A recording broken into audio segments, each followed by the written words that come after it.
Hey guys, welcome to Healthy Scratches. It's Monday, April 16th. We got Frankie, we got YP, we got me back from the IR. Wow. It was a rough weekend. I'm In still more ways sick, than one. but The IR. I'm back.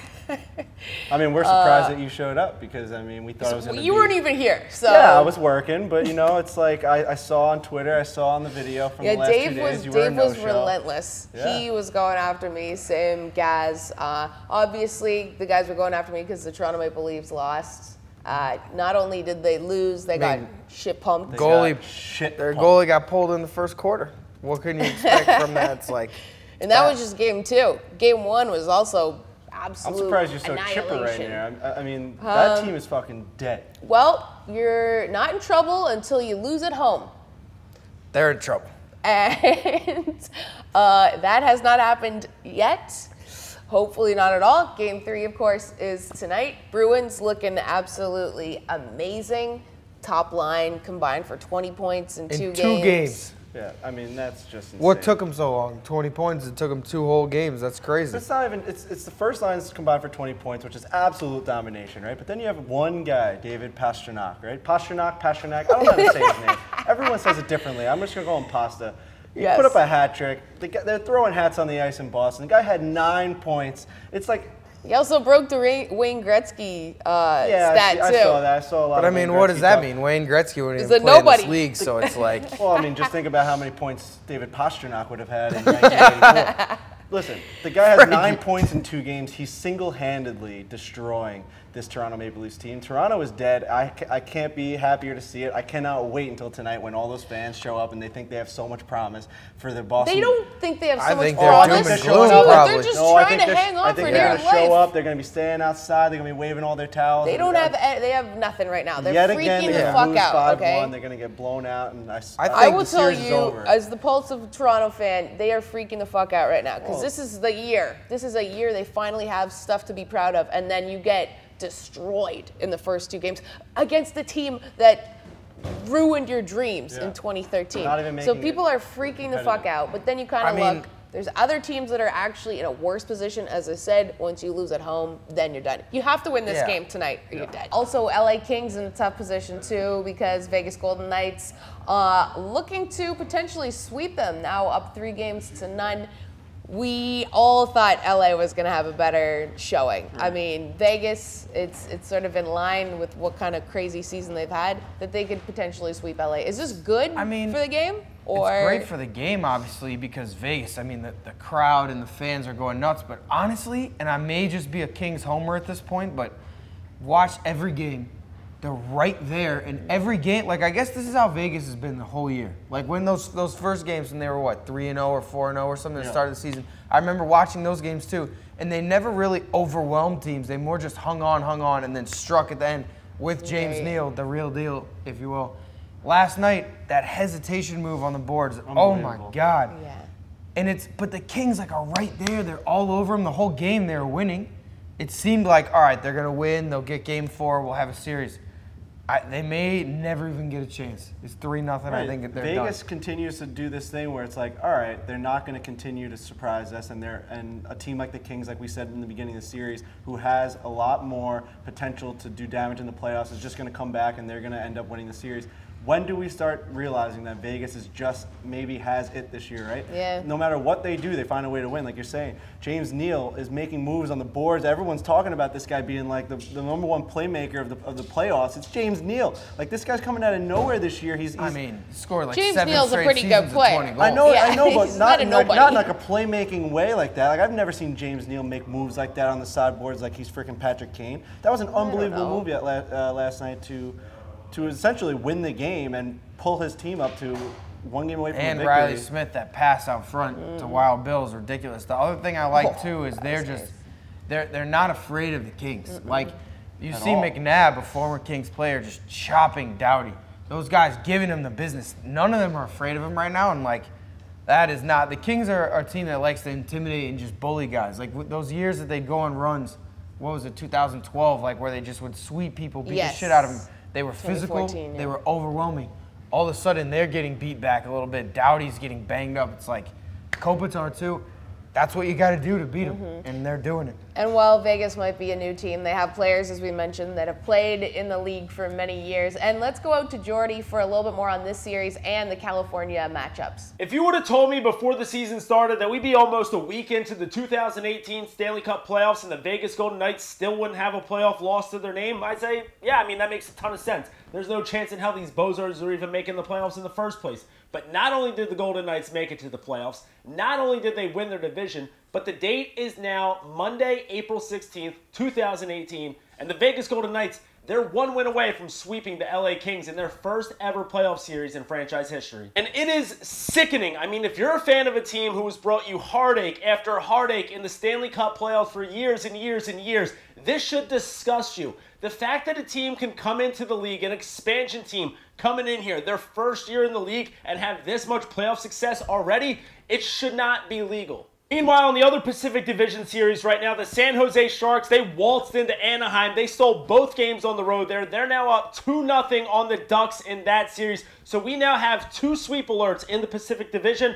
And no one really even knows about it because, I mean, the games are all out on the West Coast. They start at 10:30 Eastern. It's tough to stay up for those ones. And that's why I've been saying for years and years now that we need to just get rid of time zones entirely because they are screwing everybody up on the East Coast from witnessing greatness out West. So here's a little free piece of advice for Gary Bettman because I know you're watching this right now. Listen, bud, if you want to stop being the biggest clown in all professional sports, all you got to do, 2 things. 1, get rid of time zones completely, make everybody play on Eastern Standard Time. And 2, realize that you have to start staggering the schedule. Have games going all day on the weekend instead of 4 games dropping the puck at the same goddamn time, you buffoon. But yeah, Vegas Golden Knights and San Jose Sharks, they both have the brooms out right now. They're ready to do some sweeping, and it is time for some spring cleaning out west. All right, thanks so much, Jordie.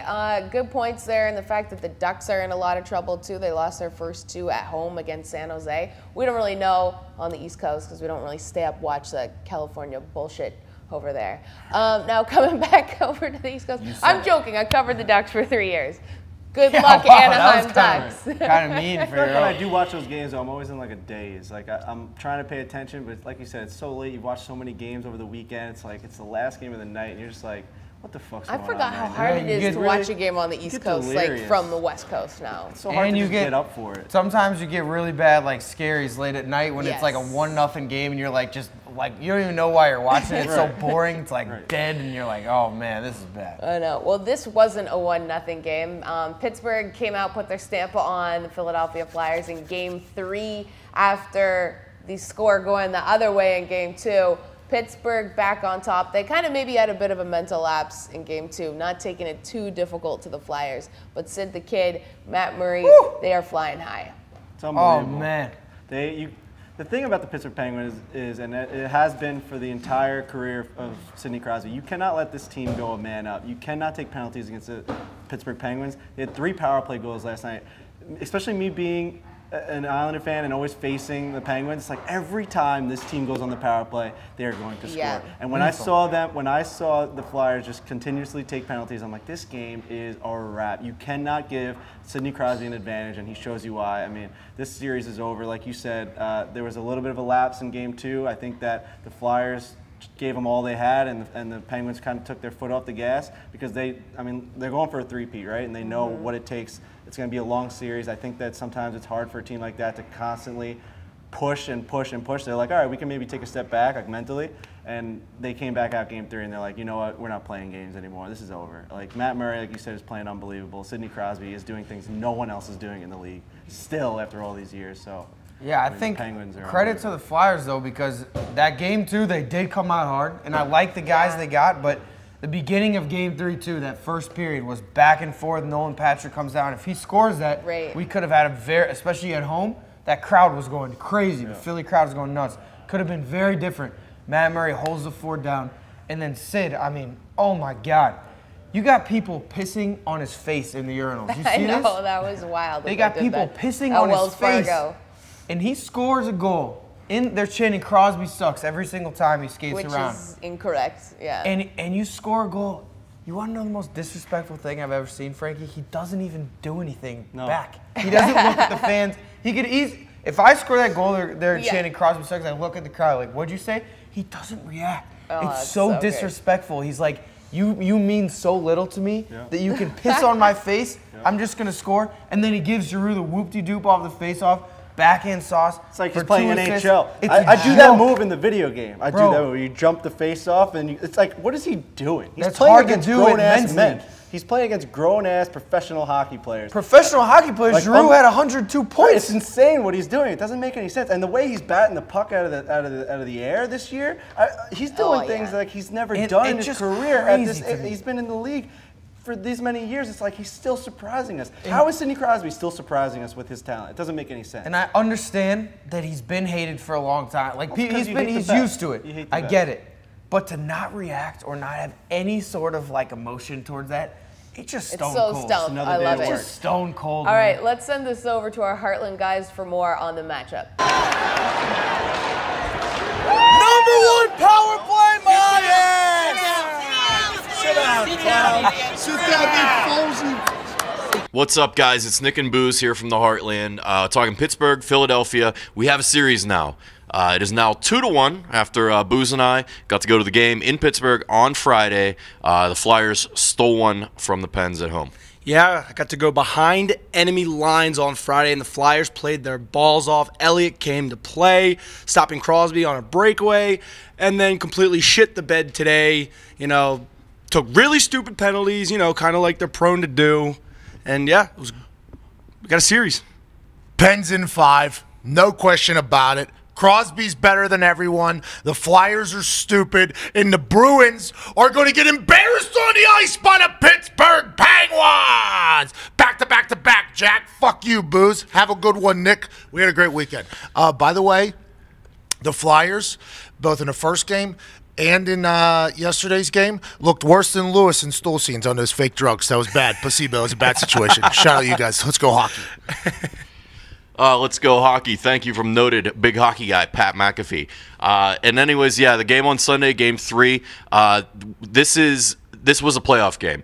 They've been pretty civil so far. We said it was going to be all about offense this whole series. It wasn't going to be a lot of cheap shots, and it hasn't been, but there were a lot more scrums after the whistles in this game than there have been in anything else. And the Pens power play paid off again. The Flyers took a ton of penalties. Pens converted 3 for 7. And Matt Murray, he was back again.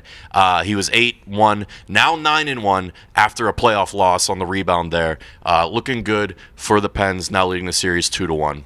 Thanks, guys. Back to you. All right, guys. Thanks so much for that informative piece. Now, looks as though Washington Capitals are in trouble right now. They dropped their first 2 games at home to Columbus Blue Jackets. You hate to see it. You really both don't in like overtime. And this is a real tough one for Alexander Ovechkin, of course. And last night's game, Philip Grubauer was pulled for Braden Holtby. So now we'll have to see kind of what goes on going forward in this matchup. What Barry Trotz can kind of muster against this team. Cam Atkinson looking very good for the Blue Jackets as well. Right, it's tough. You hate to see it for the Capitals. I mean, it's really a shame. Honestly, I hate that. But like they say, you can't lose in the second round if you don't get there. So it could always be a positive on that point. But I mean, our guy Nate was there. He had his earrings in. The fan base was they were riled up. They thought that they had the game. You know, you even had Ovechkin scoring from a different side of the circle last night, which is unbelievable. The guy was on the lower part of the circle. I never see him down there. Glitch in the matrix. A glitch in the matrix, and they still don't find a way to win. You hate to see that. I mean, if we're gonna be honest, I love seeing it. I love when the Capitals lose. It's something. You're being sarcastic. Yeah, it's a little Jared Carabas thing, you know. Okay. Like Jared Carabas has been up my asshole. It's a good line that he's coined recently. He's beating it to the ground. That's what we're trying to do. It's a good line. You know, I wore my Spider Monkey Nate shirt in honor of the dead. I don't think the Capitals have any chance. Somehow, some way, Columbus is going to continue to just steampile this team. I mean, I know you can never throw out the Washington Capitals offense. They have a very potent offense. They're always gonna sneak up on you. But Columbus found a way to win 2 games on the road. They're coming home. You have to think that they're going to at least grab 1 at home, and then it's a 3-1 series. They have to. I mean, when you go home up 2-0, it's not a cakewalk, because if the Capitals win Game 3, all the pressure shifts back to Columbus, because then they could go 2-2 going back to Washington. But honestly, like you said, you can never throw out the Washington offense. No. But what Seth Jones and Werenski are doing, Marcus Nudavara, if you will, that's not a name you're expecting to hear. No, not at all. They are controlling this team. I cannot, I'm not like a big defense guy. I'm very much a big forwards guy. The way Seth Jones plays, it gives me a little tingle. You know what I'm saying? He's a little bit of, woo! Oh, my God. The way that this power play, too, they're starting to find their footing a little bit. Artemi Panarin. I like the way that Dubinsky and Foligno, they're grinding. And, Bobrovsky, what'd they have, 50 shots last night at the Capitals? Yeah, 54. I mean, he gets hot. It's just like every name you're saying is just like more and more impressive. You kind of forget almost like the strength of their depth. Not just that they're deep, but they've got really, really strong guys. The Capitals Z, they need Dave Portnoy in goal because he put Werenski in his back pocket. Yeah, I saw Dave. I think Dave tweeted about that too. Dave was all over Twitter, by the way. I'm gonna punch Dave in the face today. Dave went all over me. All right. Well, speaking of Dave's tweets, he tweeted out that ref falling in that Capitals game. Honestly, one of the funniest things I've seen. This guy takes a tumble. I think he may have clipped a skate on someone coming up the face-off. Yeah. But he takes this tumble and just absolutely shatters his kneecap. For some reason, I don't know what it was. It was like the slow motion fall. How did he? What even happened? He tore his kneecap. It's a horrible injury. You hate to see a guy go down, but when that ref just takes that tumble, that slow motion fall, and you just see him getting carried off the ice. I don't know, man. I had tears in my eyes watching that. It's sad. It's not, you do hate to see that. Yeah. I think anytime you see a ref get pummeled or fall, I mean, we hope all the refs out there are okay all the time. But it's kind of funny when you see a guy get crushed on the boards. Yeah. I mean, he just fell out of nowhere. He just fell and just destroyed his kneecap. It's kind of metaphorical for the Caps right now. But I will say this, one last thing. It's not like they've been getting blown out and it's like these dinky gimmicky games where they're down 3-0 and it's Columbus is coming back and battling every game. These are real wins. They're earning these wins like crazy and it's so impressive. I think the Blue Jackets are for real. Yeah, very. And Ian Cole, a guy that I watched on the Blues for years and years, is now the most reliable, makes great decisions. It's crazy. They call them the Lumberjackets, that second pair with the giant beards, him and Savard. The Blue Jackets could be the real deal. That was a deadline acquisition for them, right? Yes. Yeah. That's a really good Not a high-profile one either, and he's been so reliable. Very emotional wins and losses, different from some of the other series. Okay, let's get to Devils and Tampa. We know that friend of the program, Keith Kincaid, was chased from the net this past weekend. Corey Schneider comes in, does a very decent job. Tampa has incredible offense. Although, I will say, Devils, not that bad. They still look to be able to keep up with them, but I think that this series is all Tampa. Our guy, Keith Kincaid, man, 5 goals on 15 shots. It's not great, buddy. I mean, that is not good. It's not good. You hate to see getting pulled out after 15 shots and just getting replaced, and he's running down the tunnel. He's all pissed off. Tampa Bay's offense is unbelievable, but so Tampa Bay got out to a 5-1 lead. You thought this game was over, right? This series is over when you're watching that. Somehow New Jersey ended up holding them scoreless for the second half of the game and chipped away. They got back to 5-3. You hope, as a New Jersey Devils fan, that you're going to take that momentum in the second half of the game and you're going to bring it home and you're going to somehow muster up enough offense and enough defense to at least make this competitive against this team. Because Tampa Bay is the type of team where it's in the beginning of the series, we're Devils have no shot, right? Keith Kincaid. I thought they were going to beat them. Yeah, Devils. Tampa Bay is the type of team, though, that you're all right, they've had this season that they can just steamroll the Devils, and they did it in the first 2 games. They did it in the first half of the third game, the first half of the second game. Can the Devils now take the momentum back home and do it? I don't think so personally, but I mean, you like to see that they actually fought back and they chipped away. Yeah, I mean, it's no secret that tonight is the season for the Devils. Right. At the Prudential Center.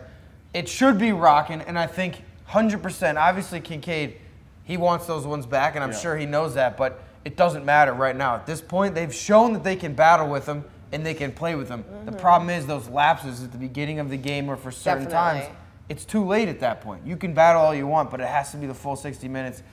I think they can. If they win this game tonight, it's a whole new series because Tampa knows that they can battle with them too. They beat them 3 times in the season, but they got to just get some confidence or else it'll be over quick. And 100%. He's been hot. You got to be able to put him back in. But Corey Schneider did do pretty decent. Corey Schneider hadn't won a game since December 22nd. Yeah, it's the most ridiculous stat of all time. It's insane. So to bring him in to start the next game would be insanity. Go with who got you there. Yeah. And he's got him there. He can't. We know they can do it. And during this run at the end of the season, they'd lose a game or 2. But then they get hot again and keep going. You got to just hope for that at this point. I think we still got some gas left in definitely that series. Now let's get through these ones a little bit quicker. Jets and Wild. Wild come back, able to get one win. They're at home. They look good. I mean, Devin Dubnyk has been good most of the series. Eric Stahl. These guys, when they're at home, they had like one of the best home records too this year too. So I think this series, I could see them winning. I could even see them evening it up. But Line, Blake Wheeler, like the Jets, I think inevitably will win this series. Yeah, I mean, credit to Minnesota. They were down 1-0 in this game yesterday, and I looked at it and I'm like, oh boy, this is it. Yeah. You get one more goal, and it's fold up the tents. Let's go home. And credit to them, not only did they battle back, they roared past them. Big game, shows them some confidence, but like you said, I mean, I think the Jets are too deep. From what I've seen the other two games, I think they still have it. Yeah, I mean, my sleeper pick was to pick Minnesota over Winnipeg. No one liked that pick, but I think they still have a chance to do it. I mean, they showed the other game that they're able to have the offense to. I mean, we talked about Winnipeg's defense, and we talked about how big and how strong that defense is, but. You know, Minnesota, man, they have a good offense. You know what? At any moment they can We do didn't it. talk about this, Frankie. You're right. Patrick Laine playing the violin past their bench. I mean, we knew this kid is like a legend. I don't even know. I forgot about this. Minnesota is dead. I can't believe you're still even doing analysis. You stay past the bench playing the violin. I forgot about that. I mean, over. It's also tough when you lose the game, though. So it's. I mean, it's over, dude. You think that's this a tough Finnish one. assassin is going to let this All right, happen? but you think That is a nice Minnesota's going to take that lightly, and they're just going When to Patrick fall down, Laine- let them rub their belly? No, He they're going to just come takes back. out the howitzer 50 cal and just I love it. absolutely snipes. He's electric and for plays sure. The but violin. He's electric for sure, but Minnesota, they're dominant at home, like you were saying. I think that they have it. I think they also still have some more in the tank. But one, I don't think. We know they have great offense. We know they got Nathan McKinnon, but that line is pretty much all they got right now. Nashville is going to take this series against Colorado. It's just a matter of time. Yeah. It is, yeah. They're too deep. Credit to the Avalanche, they're playing very hard, but yeah, you're right. They're playing so overwhelming offense, like it's suffocating. Every line is all over them. Austin Watson too, like guys you didn't really. It's not always Forsberg. They're so well balanced. I love this team. Yeah, it's not really like a stat series. It's more of like when you watch it, you just feel that the series is just gonna. They have no chance. Colorado. Yeah, they're it's just like going when through you the watch motions game, right now. When you watch the games, Nashville just dominates the game. They don't even. It almost seems like Colorado doesn't even have the puck when you're watching it. It's like every single time the ice is just tilted on the way for Nashville. Tough matchup. All right, guys. We talked about the teams in the playoffs. Well, there's one that's not. That is the New York Rangers. And our very own Glenny took to the streets to see what people thought of them in their Stanley Cup hopes. It is the 2018 Stanley Cup Playoffs. We're in beautiful New York City, home of the New York Rangers. They're going to the playoffs again this year, 11 out of 12 seasons. Let's see what the fans out here in New York City think. Are you excited for the Rangers Stanley Cup run? I have no idea about hockey. Do you mind if I ask you a couple questions about hockey? Hockey? I don't know shit about hockey. I don't know nothing about hockey. What do you think? How do you think the Rangers are going to do this year in the playoffs? Oh, Rangers not in the playoffs. They're not? No. Are you sure? I'm positive. Go feeding those squirrels. Oh no. Oh no. Oh no. I don't really care. I'm leaving right now. I'm not going near that squirrel. I see your Devils hat on. And I see you Rangers. You a big Devils? Joke from a Rangers fan? No, we got a big playoff game coming up this week. We're going to this cup this year. So, how do you think you're going to fare against Lightning? I guess we'll find out tonight. Are you scared? Oh, of course. Can I ask you some questions about the Rangers? You want $1? I'll give you $1. Take it out of All right, wait. Can you stop moving? What do you think about the Rangers' playoff chances this year? I don't follow. You think they're going to win the cup? For $1. You take that $1, bro. So how about Peter Pruka? Do I look like I follow sports? Yeah, you Do I look like I follow sports? Rangers? Yeah. They're in the playoffs? Yeah, they are. I know they're not. You can't. They're in the playoffs. Come on, I watched too much Barstool to know when you get that. You've been looking. Ooh, you want to talk some hockey? Hockey, I'm black. You are a hashtag hockey guy. I absolutely am. Hashtag hockey. Let's go Devils. You think the Rangers are going to do good? Yeah, they're going to do good. They're going to win it. How about you? You think the Rangers are going to get a Stanley Cup win? Can you say yes? Yes. You got a yes. Stone cold lock. Rangers 2018 Stanley Cup champions. Hey, Glenny, great job. A lot of weird people in New York. Yeah, I mean, Yikes. that's the Rangers fan base. I give that video 2.4 balls in honor of the 24 years since the last Rangers Stanley Cup. I know you're probably going to chirp me about the Islanders, but you know what? It's the Rangers video, and I'm going to get my digs in whenever I can. The Rangers haven't won in Glenny's lifetime. So He can Well, go out there both and- teams aren't in the playoffs, so. Correct. But More importantly, Neither are the Blues. more We got- importantly, the Rangers aren't in the playoffs. That's all we care. We got Islanders fans chirping Rangers fans. Blues And fans neither. criticize them, and Don't Blues fans let- who are don't- dead in the hey, if water. you're- a lot of dead people. We If you're the still have a Rangers, chance. if you're the There's Rangers, still a don't let me chance. chirp you. Win Stanley Cups. Don't let me talk. They've won sooner than you have. Doesn't matter. They still All have right. Doesn't 100 years of play, and they have 4 Stanley Cups. The Islanders Well, have been they're around not for in the 40 playoffs, years. so that's Well, whatever. it. Thanks for watching, guys. We'll see you tomorrow. Oh, we're still doing this. Next week, a week goes by. we're still I'm doing things like boycotting. this.